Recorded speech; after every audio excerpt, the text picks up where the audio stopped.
2025년의 대한민국, 화려한 도심의 스카이라인 뒤편에는 우리가 애써 외면해 온 짙은 그림자가 드리워져 있습니다. 모두가 잠든 새벽 4시, 서울의 첫 버스는 언제나 10,000원입니다. 하지만 그 버스를 가득 메운 이들은 희망찬 미래를 꿈꾸는 청년들이 아닙니다. 은퇴 후 편안한 여생을 즐겨야 할 나이에 생존을 위해 다시 거친 일터로 향하는 70살의 가장들. 바로 한강의 기적을 일궈냈던 주역들의 현재 모습입니다. 우리는 지난 반세기 동안 세계가 놀랄만한 경제 성장을 이루었다고 자부했습니다. 그러나 그 성장의 과실이 정작 그 성장을 이끈 세대에게는 돌아가지 않았다는 잔인한 역설 앞에 서 있습니다. OECD 회원국 중 노인 빈곤율 압도적 1위, 노인 자살률 1위. 이것은 단순한 숫자가 아닙니다. 2025년 대한민국이 마주한 서늘한 민낯입니다. 우리는 흔히 노후 파산이라는 단어를 접할 때 그것이 평생을 빈곤하게 살았거나 도박이나 무리한 사업 확장으로 재산을 탕진한 소수의 특수한 사례일 것이라 치부합니다. 자신과는 무관한 이야기라며 안도하곤 합니다. 하지만 지금부터 우리가 마주할 진실은 전혀 다릅니다. 지금 무너지고 있는 계층은 평생 성실하게 대기업과 공직에 몸담았고 꼬박꼬박 연금을 납입했으며 자녀 교육과 내 집 마련을 위해 허리띠를 졸라맸던 대한민국의 건실한 중산층입니다. 왜 평범하게, 성실하게 살아온 이들이 인생의 황혼기에서 벼랑 끝으로 내몰리고 있는 것일까요? 단순히 개인의 과소비나 투자 실패 탓으로 돌리기에는 상황이 너무나 구조적이고 복합적입니다. 고도 성장기는 끝났고 저성장 기조가 고착화되었습니다. 널뛰는 금리와 환율, 그리고 치솟는 물가는 우리가 평생 모아둔 자산의 실질 가치를 소리 없이 그러나 빠르게 갉아먹고 있습니다. 무엇보다 여러분이 노후의 최후 보루라 믿고 있는 국민연금과 부동산이라는 두 개의 신화가 뿌리째 흔들리고 있다는 점이 가장 큰 공포입니다. 국민연금 기금 고갈 시계는 예상보다 훨씬 빠르게 돌아가고 있습니다. 0.6명대로 추락한 출산율은 미래 세대가 우리를 부양할 수 없음을 경고하고 있습니다. 부동산 불패 신화 역시 인구 구조의 변화 앞에서 그 경고함을 잃어가고 있습니다. 지금 여러분의 통장에 찍힌 노후 자금, 그리고 매달 납입하고 있는 연금은 과연 10년 뒤, 20년 뒤에도 당신을 지켜줄 수 있을까요? 인플레이션이라는 보이지 않는 세금이 당신의 구매력을 절반으로 떨어뜨린다면 그때도 당신의 노후는 안전하다고 말할 수 있을까요? 이 다큐멘터리는 단순히 빈곤한 노인들의 힘겨운 삶을 조명하는 휴먼 스토리가 아닙니다. 이것은 다가올 미래를 준비하지 못한 채 늙어가고 있는 40대, 50대, 그리고 30대 여러분에게 보내는 긴급한 경제 보고서이자 경고장입니다. 장수 리스크라는 말이 축복이 아닌 저주가 되어버린 시대. 준비되지 않은 은퇴는 예고된 재앙입니다. 오늘 우리는 대한민국을 덮치고 있는 노후 파산이라는 거대한 해일의 실체를 경제학적 관점에서 철저히 해부할 것입니다. 당신의 노후는, 그리고 당신의 연금은 정말로 안녕하십니까? 대한민국 노후 파산의 시그널은 이미 곳곳에서 감지되고 있습니다. 가장 먼저 주목해야 할 징후는 바로 현금 흐름의 단절과 자산 구성의 불균형입니다. 현재 한국 가계 자산의 약 70% 이상은 부동산에 편중되어 있습니다. 이는 주요 선진국 대비 압도적으로 높은 비율로 한국 경제 특유의 기형적인 구조입니다. 평생을 바쳐 서울의 아파트 한 채를 마련했지만 은퇴 시점에 손에 쥔 현금은 거의 없는 하우스 푸어들이 넘쳐납니다. 장부상 자산 가치는 수억, 수십억 원일지 모르지만 당장 마트에 가서 쌀 한 포대를 살 현금이 부족한 역설적인 상황. 즉, 자산은 있지만 유동성이 고갈된 상태가 은퇴 가구를 서서히 질식시키고 있습니다. 부동산 시장이 침체기에 접어들어 거래 절벽이 오면 이 자산은 황금성을 잃은 거대한 콘크리트 덩어리가 됩니다. 보유세와 관리비 등 고정 지출은 계속되는데 현금 유입이 없는 상황. 기업으로 치면 흑자 부도의 위기가 가정 내에서 벌어지는 것입니다. 여기에 인플레이션이라는 거시경제 변수가 기름을 붓습니다. 통계청이 발표하는 소비자 물가지수 CPI 보다 은퇴 가구가 체감하는 생활 물가는 훨씬 가파르게 상승합니다. 노년층의 지출 비중이 높은 식료품비, 공공요금, 그리고 의료비가 집중적으로 오르기 때문입니다.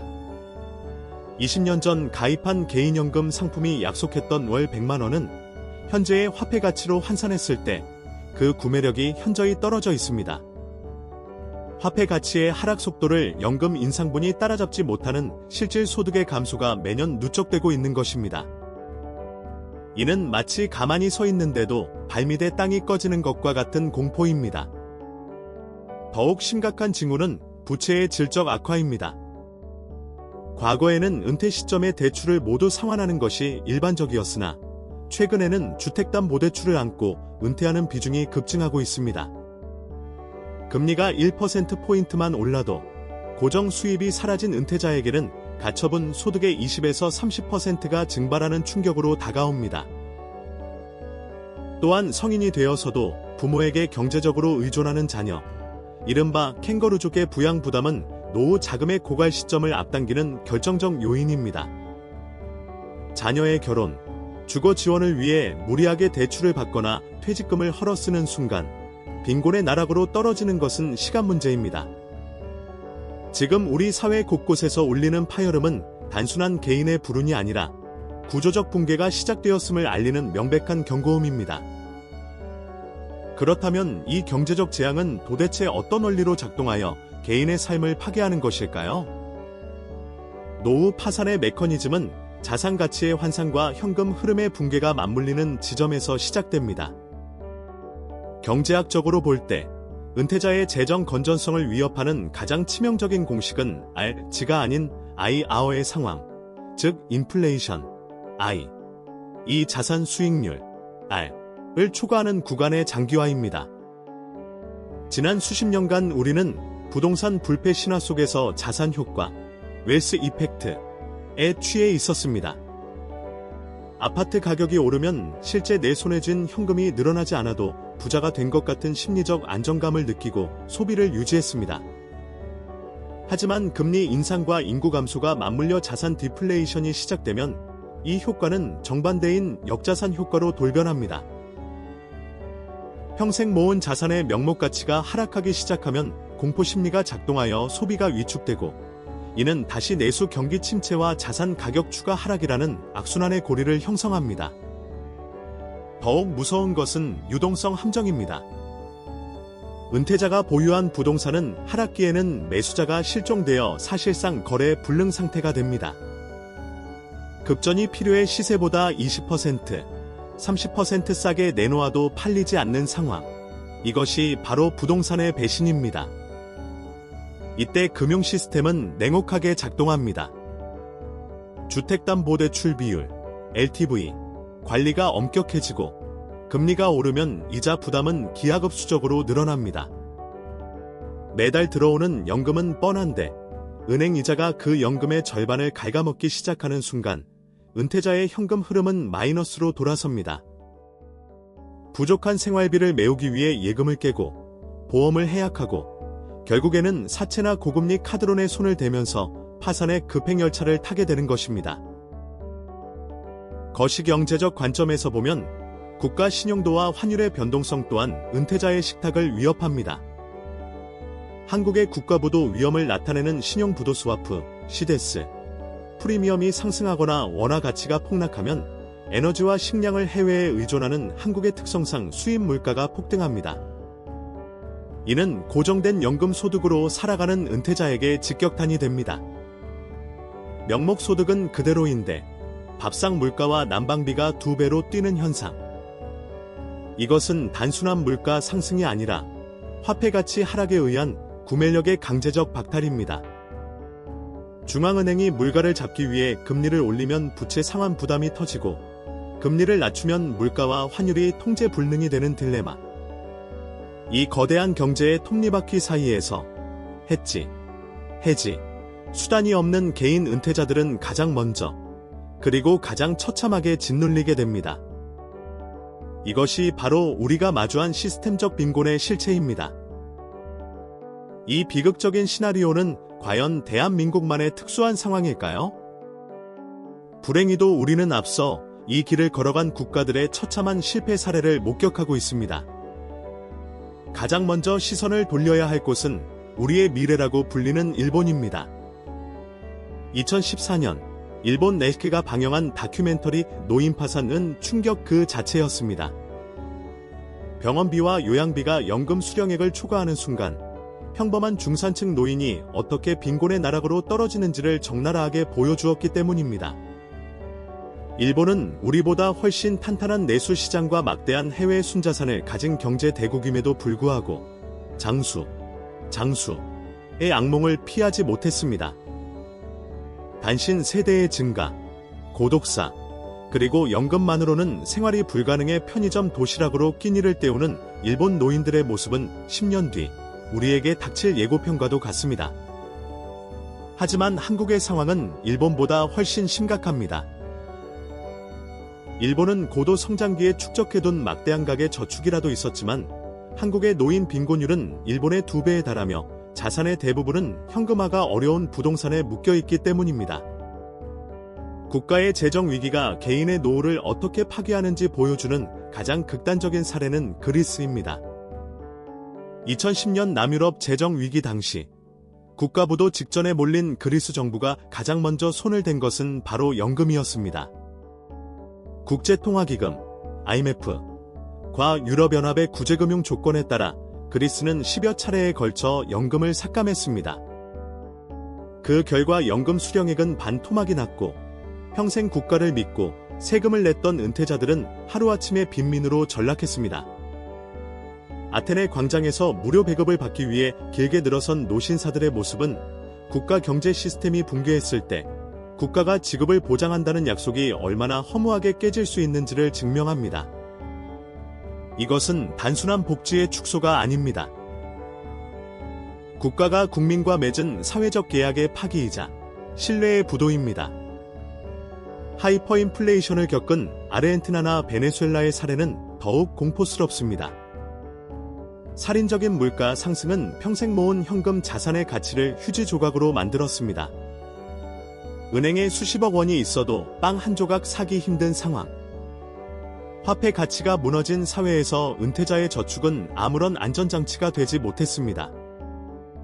이들 국가의 교훈은 명확합니다.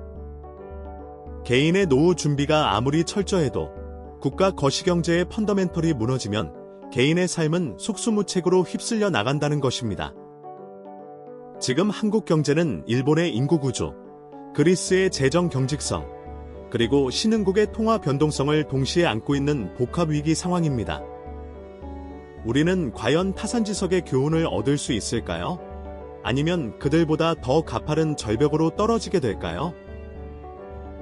노후 파산의 쓰나미가 덮칠 때 가장 먼저 타격을 입는 것은 바로 대한민국의 내수 경제입니다. 경제학에는 소비 절벽이라는 용어가 있습니다. 인구의 가장 큰 비중을 차지하는 베이비부머 세대와 고령층이 지갑을 닫는 순간 한국 경제는 엔진 하나가 꺼진 채 비행하는 항공기와 같습니다. 은퇴자들이 소비를 줄이면 자영업자와 기업의 매출이 감소하고 이는 다시 고용 축소와 가계 소득 감소로 이어지는 축소 균형의 늪에 빠지게 됩니다. 식당에는 손님이 줄고 백화점보다는 저가 매장만 붐비며 돈이 돌지 않는 돈맥경화 현상이 실물 경제 전체를 마비시킵니다. 이미 한국의 잠재 성장률이 1%대로 추락한 주된 원인 중 하나도 바로 이 고령층의 구매력 약화에 있습니다. 소비가 없으면 투자도 없고 결국 경제의 활력 자체가 사라지는 저성장의 고착화가 진행되는 것입니다. 더욱 심각한 문제는 세대 간의 갈등, 이른바 세대 전쟁의 서막입니다. 노인 빈곤 문제를 해결하기 위해서는 막대한 재정이 필요합니다. 기초연금을 올리고 건강보험 적자를 메우기 위해 정부는 결국 세금을 더 걷거나 국채를 발행해야 합니다. 그러나 저출산으로 인해 부양해야 할 노인 인구는 급증하는 반면 세금을 낼 청년 인구는 급격히 줄어들고 있습니다. 미래 세대인 청년들에게 너희 부모 세대를 위해 월급의 절반을 세금으로 내라고 강요할 때 과연 그들은 순순히 동의할까요? 이미 국민연금 개혁을 둘러싼 세대 간의 불신은 위험 수위에 도달했습니다. 청년들은 내 코가 석자인데 왜 노인을 부양해야 하느냐며 분노하고, 노인들은 우리가 이 나라를 만들었는데 국가가 우리를 버리느냐며 억울해합니다. 경제 문제가 사회적 분열과 정치적 갈등으로 비화되어 국가 통합 시스템 자체를 위협하게 되는 것입니다. 또한 노후 파산은 금융 시스템의 건전성마저 위협합니다. 앞서 언급했듯 한국 가계 부채의 상당 부분은 은퇴를 앞둔 5060세대가 짊어지고 있습니다. 이들이 원리금을 갚지 못해 대규모 연체 사태가 발생하면 저축은행과 상호금융 등 제2금융권부터 도미노처럼 무너질 수 있습니다. 금융기관의 부실은 곧 신용경색을 불러오고, 이는 멀쩡한 기업들마저 흑자 도산하게 만드는 시스템 리스크로 전이됩니다. 부동산 가격 하락을 방어하기 위해 억지로 빚을 내어 집값을 떠받치는 정책은 진통제일 뿐 근본적인 치료제가 될 수 없습니다. 결국 노후 파산 문제는 단순히 개인의 불행이 아니라 한국 경제 전체를 1997년 외환위기나 2008년 금융위기 때보다 더 깊고 어두운 장기 침체의 터널로 끌고 들어갈 수 있는 가장 강력한 뇌관입니다. 우리는 지금 그 폭발 직전의 카운트다운을 보고 있는 것입니다. 그렇다면 이 거대한 위기 앞에서 정부와 중앙은행은 과연 어떤 카드를 쥐고 있을까요? 냉정하게 말해 정책 이반자들의 선택지는 매우 좁고 고통스러운 것들 뿐입니다. 정부가 내놓을 수 있는 첫 번째 대응은 연금 개혁과 정년 연장입니다. 더 내고 덜 받는 연금 구조 개혁은 수학적으로 불가피한 선택이지만 이는 필연적으로 거센 조세 저항과 정치적 반발을 불러옵니다. 정년 연장 역시 청년 취업 시장을 위축시킨다는 딜레마를 안고 있어 쉽게 결정할 수 없는 문제입니다. 결국 정부는 미봉책으로 노인 일자리 사업을 늘리고 기초연금을 찔끔 인상하는 식의 대응을 반복하고 있지만 이는 밑 빠진 독에 물 붓기나 다름없습니다. 재정 건전성을 해치지 않으면서 복지 지출을 늘려야 하는, 사실상 불가능에 가까운 고차 방정식을 풀어야 하는 상황입니다. 중앙은행인 한국은행의 고민은 더욱 깊습니다. 노인 빈곤을 막기 위해 자산 가격, 특히 부동산 가격을 유지하려면 금리를 낮춰야 합니다. 하지만 금리를 낮추면 가계 부채가 폭증하고 물가가 치솟아 실질 소득이 감소하는 부작용이 발생합니다. 반대로 물가를 잡고 환율을 방어하기 위해 금리를 올리면 과도한 빚을 진 은퇴 가구와 자영업자들이 줄도산하는 참사가 벌어집니다. 이러지도 저러지도 못하는 상황에서 한국은행은 결국 질서 있는 퇴각을 목표로 삼을 수밖에 없습니다. 부동산 거품이 한꺼번에 터지지 않도록 서서히 바람을 빼는 연착륙, 소프트 랜딩을 시도하겠지만 외부 충격이 가해질 경우 경착륙, 하드 랜딩의 위험은 언제나 도사리고 있습니다. 최근 정부가 적극적으로 홍보하는 주택연금, 영모기지, 활성화 정책도 주목해야 합니다. 집은 있지만 소득이 없는 고령층에게 집을 담보로 연금을 지급하여 현금 흐름을 만들어주겠다는 것입니다. 이는 유동성 부족 문제를 해결할 현실적인 대안이 될 수 있지만 집 한 채는 자식에게 물려줘야 한다는 한국 특유의 상속 심리와 충돌하며 가입률은 여전히 저조합니다. 또한 집값이 하락하면 연금 지급액이 줄어들거나 기금 재정이 악화될 수 있는 리스크도 존재합니다. 결국 정부와 중앙은행의 그 어떤 정책도 개인의 노후를 완벽하게 보장해 줄 수는 없다는 냉혹한 진실을 직시해야 합니다. 국가 시스템은 최악의 상황을 막는 안전망일 뿐 당신의 풍요로운 노후를 위한 에스컬레이터가 아닙니다. 이제 공은 다시 개인에게로 넘어왔습니다. 각자 도생, 각자 도생의 시대. 우리는 스스로를 구하기 위해 무엇을 해야 할까요? 이제 국가도, 회사도, 자식도 당신의 노후를 책임져 주지 않는다는 사실을 뼈저리게 인정해야 합니다. 생존을 위한 개인의 전략은 패러다임의 완전한 전환, 즉 자산의 축적, 스탑에서 현금 흐름의 창출, 플로로 무게 중심을 옮기는 것에서 시작해야 합니다. 15억 원짜리 아파트 한 채를 깔고 앉아라면을 끓여 먹는 것보다 매달 꼬박꼬박 들어오는 300만 원의 현금 흐름이 생존에는 훨씬 유리합니다. 은퇴 전 자녀의 체면이나 타인의 시선을 의식해 무리하게 넓은 집을 유지하고 있다면 과감하게 정리하십시오. 깔고 앉은 돈을 유동성으로 바꾸는 주택 다운사이징, 이나 주택연금 가입은 더 이상 실패의 증거가 아니라 현명한 생존 기술입니다. 또한 원화라는 단일 통화에 당신의 노후 운명을 모두 걸지 마십시오. 과거 위기 때마다 증명되었듯 한국 경제가 흔들릴 때 원화 가치는 휴지 조각이 됩니다. 자산의 20에서 30%는 달러나 미국 우량 배당주와 같은 글로벌 자산으로 배분하여 국내 위기가 닥쳤을 때 오히려 내 자산 가치가 상승할 수 있는 환율 해지 포트폴리오를 구축해야 합니다. 마지막으로 가장 중요한 것은 영원한 은퇴라는 개념을 지우는 것입니다. 100세 시대의 60세 은퇴는 너무 빠릅니다. 월 100만 원의 근로소득은 금리 3% 가정 시 약 4억 원의 정기예금 자산을 가진 것과 동일한 효과를 냅니다. 몸을 움직여 벌어들이는 소득이야말로 인플레이션을 방어하는 최고의 자산입니다. 금융 문맹에서 탈출하여 스스로 현금 흐름을 설계하는 능력, 그리고 죽을 때까지 현역으로 남겠다는 의지. 이것이 각자 도생의 시대에 당신을 지켜줄 유일하고도 강력한 무기입니다. 지금까지 우리는 노후 파산이라는 불편하고도 두려운 진실을 마주했습니다. 혹자는 이것을 지나친 비관론이라며 귀를 막을지도 모릅니다. 하지만 기억하십시오. 1997년 IMF 외환위기가 터지기 직전 날까지도 정부는 펀더멘털은 튼튼하다고 말했고 사람들은 샴페인을 터뜨리고 있었습니다. 위기는 언제나 예고 없이, 그러나 준비되지 않은 자들에게 가장 가혹하고 잔인한 방식으로 찾아옵니다. 설마 내가 그렇게 되겠어? 라는 막연한 낙관주의야말로 당신의 노후를 갉아먹는 가장 위험한 바이러스입니다. 가난은 소리 없이 다가오지만 일단 문턱을 넘으면 그 어떤 재난보다 끔찍한 비명을 지르게 만듭니다.